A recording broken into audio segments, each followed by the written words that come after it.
the crazy snow that we received last night, and to our friends to the north who got a significant amount of snow.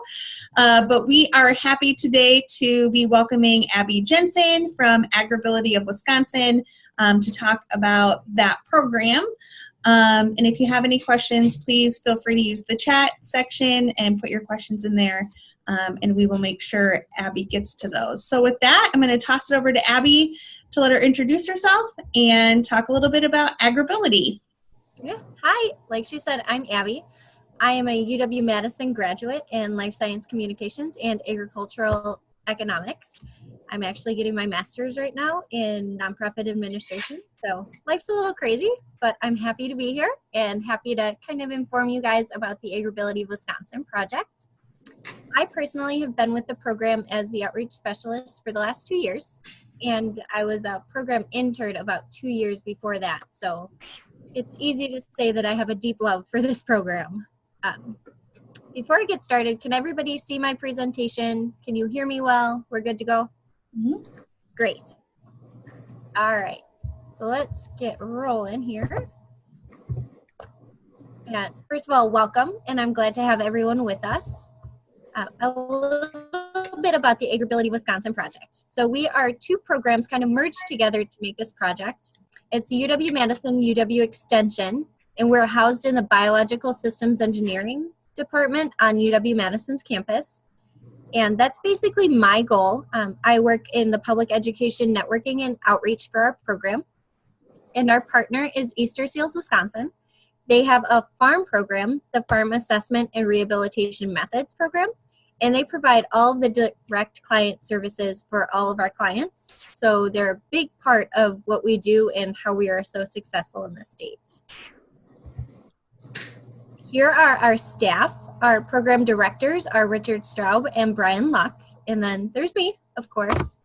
We also have two student interns with us, Emily Motzke and Anna Grease, help us with our daily operations. I would not be able to keep my head on straight without these two young ladies. And they help us a lot with sending out the client information, making sure that all of our social media is updated, our website keeps updated.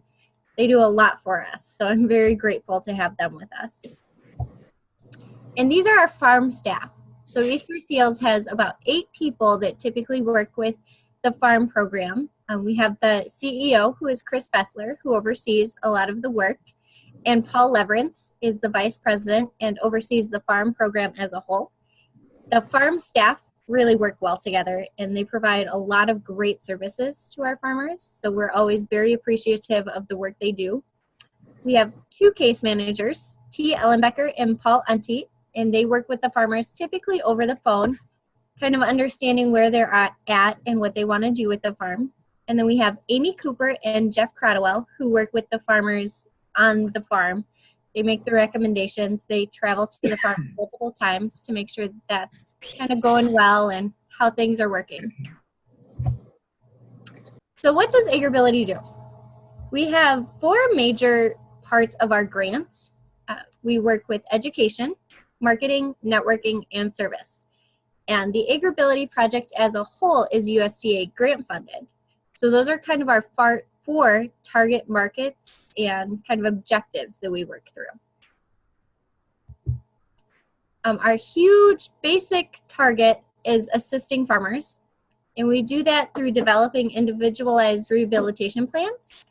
So we travel to the farm, we work with the farmers and see how they're doing things, and we make recommendations based on what they're doing and what's not working for them. Whatever they're having limitations or disabilities. Sometimes even walking around the farm is hard, especially when you're over the age of 60 and you've had 2 knee replaced and your hips are starting to wear out. It's not easy. It's never going to get easier, but we're going to try and help you figure out the better option so that you're not causing more pain or making work harder for yourself, basically.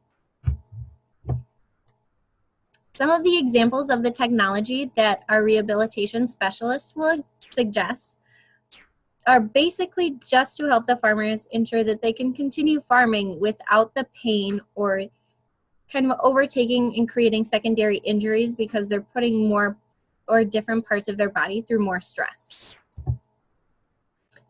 A front and rear facing camera system is incredibly helpful, especially if you have back pain. If you turn in your chair, you kind of have to twist your whole body.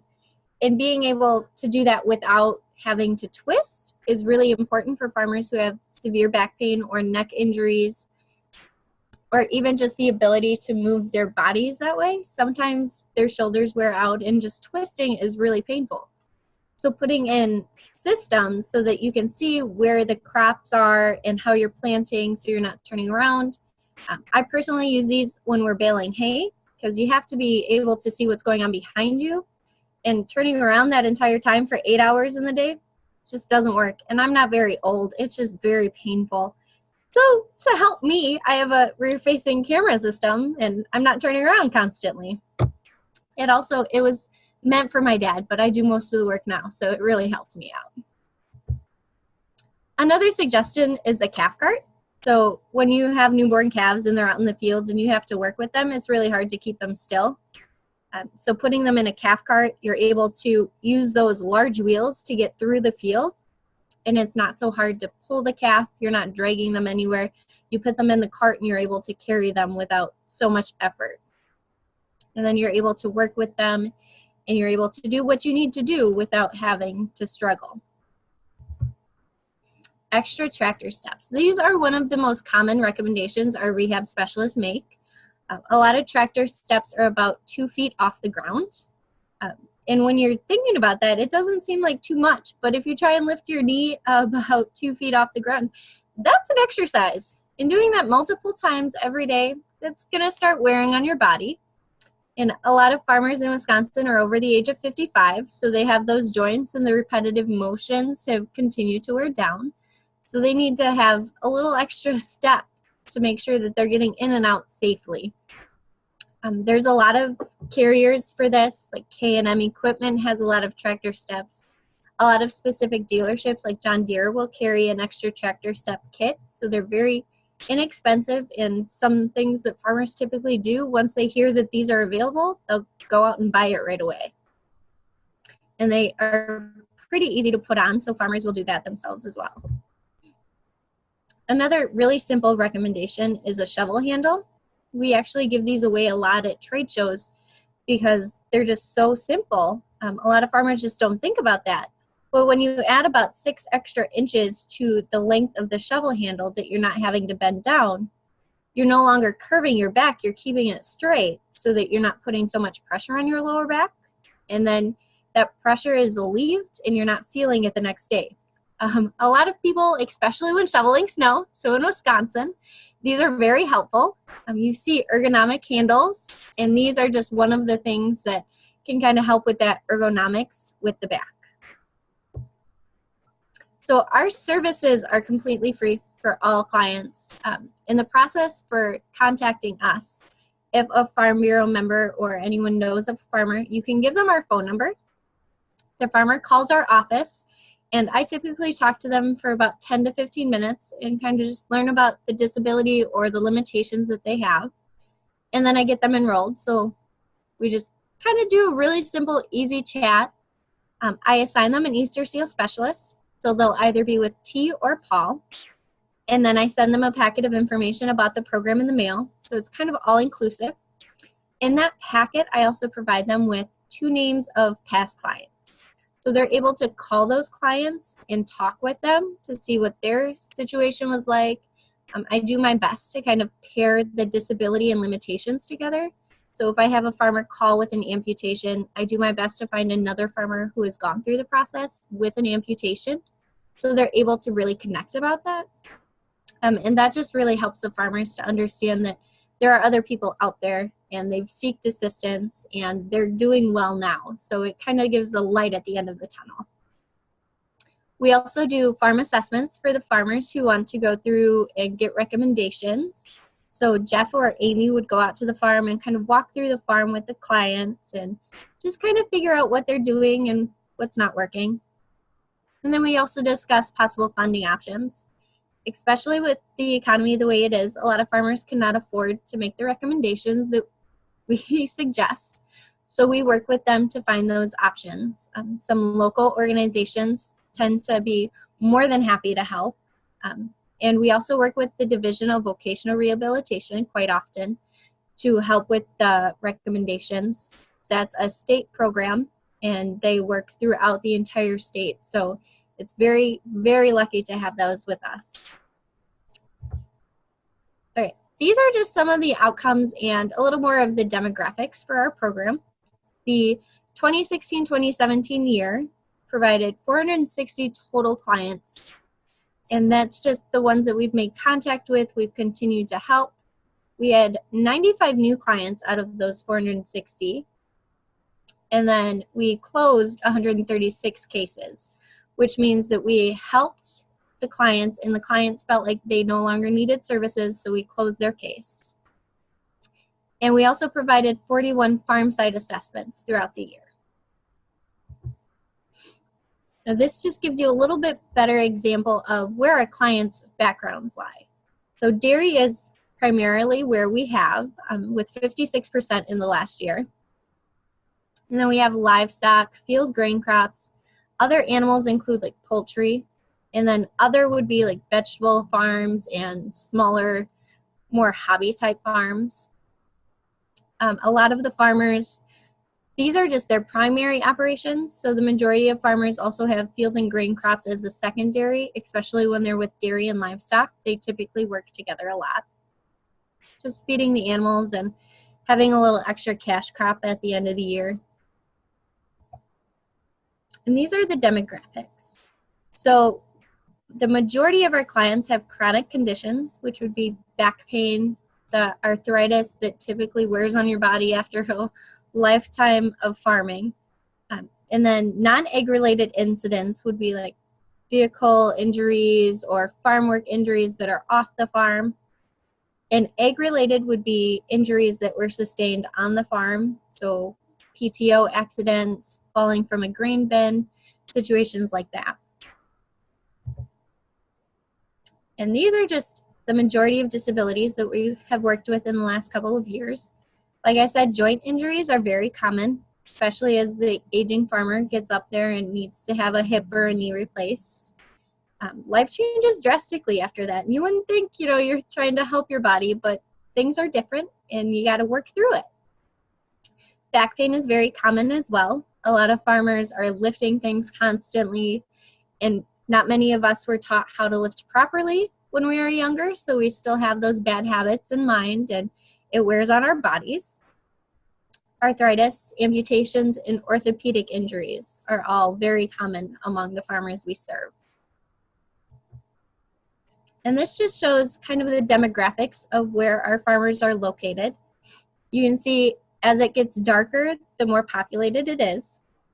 We have very rural communities, and you can see those rural counties definitely have more farmers in them that AgrAbility has served.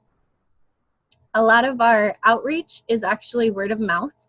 So when I ask a farmer, how did you hear about us? He's usually like, well, my friend a mile down the road told me that he worked with you, so now I want to work with you, which is always great. Our farmers, I will continuously tell them they are amazing because they are our biggest marketing scheme. Above working with the farmers for assistance, a lot of times farmers are looking for easier ways to update their programs or update their farms, and we have worked with DeLaval this past year to create the Farmer Assistance Program. DeLaval has been amazing, and they are working towards applying 20% discount on the purchase of DeLaval milking units with the multi-coupler and a carrier rail system. The carrier rail system is great because it allows a farmer, rather than picking up the milking units and walking throughout the barn with a 17 to 25 pound unit, they're able to put it on a rail and just easily slide it. So that saves their shoulders, their backs, and a lot of times their hips and knees because they're not putting pressure on those joints anymore. They also provide another discount on the purchase of milking units or a carrier rail system. So if they already have the milking units and they want to put in a system, that's easily done. We're really grateful for this collaboration. They're amazing to work with, and they've been able to provide quite a few farmers in the state with this option. So we're very grateful to have that. Another program that we have going on in the state is targeted to high school age students. So we kind of help them think outside the box. A lot of students, when they think about the rural Wisconsin, they think you have to be a farmer. But there are so many jobs in agriculture that are not farming related, and we want to help them explore those possibilities and provide them with the opportunities to tour local businesses, listen to guest speakers in those jobs, and help to develop and enhance their interviewing skills. So when they figure out where they want to work or what they want to do, we're able to really help them get there through this program. This is a partnership with Easter Seals Wisconsin and the CISA programs and the Wisconsin Division of Vocational Rehabilitation. So a lot of the students we work with have disabilities in one way or another, but it is not solely students with disabilities. And one of our other programs that we're working with is an Easter Seals-led program. It's called the Beginning Farmer Project. We work with the Wisconsin Farm Center to provide guidance, information, and assistance through the succession planning process. So we basically help them get from point A to point B without paying a lawyer to help them do everything. We work with them to do farm visits, talking with the family, and individual discussions. This is a very touchy subject, and it's not something a lot of farm families talk about. So helping to kind of facilitate and moderate those discussions is really helpful for those families. We help the older generation with the retirement planning, tax and inheritance questions. And if there's a farm that doesn't have an heir, they didn't have a son or a daughter who wanted to take over the farm, we help them to find a beginning farmer and kind of help them transition that farm into the new farmer in a way that's beneficial for both farmer and beginning farmer. This entire program is free for all Wisconsin farm families. You do not have to have a disability to be eligible for this program, so it's a really great service. You can call our number to get started, and I can get you all the information. If you have any farmers looking or interested in this program, we'd be happy to help them. We do have a lot of information on our website and on the Easter Seals website, so if you want to take a gander at that, go ahead. From the beginning to the end of this process, the farmers have everything they need so they can take the documents to a lawyer, have it signed, sealed, and delivered, and they're saving a lot of money by being able to provide this service to the farmers. So we're hoping a lot more farmers take advantage of it. It's in its third year right now, so we're kind of gaining ground. We've helped over 50 families so far, and we're really hoping to continue that service. All right, that was a lot of information in a very short amount of time. So if you guys have questions, let me know. You can contact me. My email, my phone number is there. We're also on Facebook, Twitter, and Instagram. And I'm a millennial, so I check them constantly. Well, thanks, Abby. I do have just a couple of questions. First and foremost, I really didn't realize that you had the Beginning Farmer program, so that's really great to see, especially for some of our members who might be looking at succession planning and how they are going to move their farm from one generation to the next. So thank you for offering those services. I did have another question about the DeLaval program, and if a member or someone who watches this webinar is like, oh yes, I really want to investigate how to get involved with that or how I might be able to take advantage of that, how might they do that? Do they contact DeLaval? Do they contact you? What is the process? If they have a DeLaval dealer that they are very familiar with, they can contact them. All the dealers in the state know about the program and they're very aware of it. Otherwise, they can call me, and my number's here so they have access to it. Or shoot me an email. I can help them facilitate whatever they need to get started and enrolled in the program so they can take advantage of that. All right, excellent. Are there any other questions? I do have one other question, and it's related to the farm assessment. So you mentioned that you have people who go out and do farm assessments. Can you talk a little bit about what is involved in a farm assessment, how long it might take? Is there a cost to do the assessment? Kind of dig a little bit deeper into that. Sure. All of our services are free, so the farm assessments, the consultations, everything is provided to the farmer for no fee. And our REIA specialists go out to the farm. We set up a day that works for the farmers, so we don't just show up unannounced. A lot of our farmers say that's totally fine, but we like to have a schedule. And the farmers kind of walk around and show the rehab specialists what they're doing, what machinery they're working with, how the farm is set up, and kind of just show them how their limitation or disability is not working with the farm in that aspect. And then based on that, the rehab specialist does a lot of recommendations. They do research on what could really work with the farmer. A lot of times the farmer's disability will not work with some machinery that they're already working with. So they're trying to figure out whether that machinery should be replaced, if modifications can be made to it, if simple little recommendations would be helpful. And the farm staff kind of put together a little packet of information so they can provide it to the farmer if the farmer would like to go out and purchase these recommendations themselves, or we work with another organization like the Wisconsin Division of Vocational Rehabilitation or local organizations to help them with funding. Okay, excellent. Our last chance for questions, if anybody has any. Seconds. All right. Well, with that, I want to thank Abby for joining us today on this Lunch and Learn. It is recorded, so we'll be able to share it with everyone within the next few hours. So definitely feel free to share it with your friends on social media or the Wisconsin Farm Bureau YouTube channel. You can find it there. Look forward to next month when we will have Angie Sullivan from the Wisconsin Department of Agriculture, Trade, and Consumer Protection Farm Center. She'll be joining us on, it'll be May 2nd to talk about the resources available to farmers from the Farm Center. So mark your calendars and be sure to tune in. I want to thank everybody for joining us today and have a great day.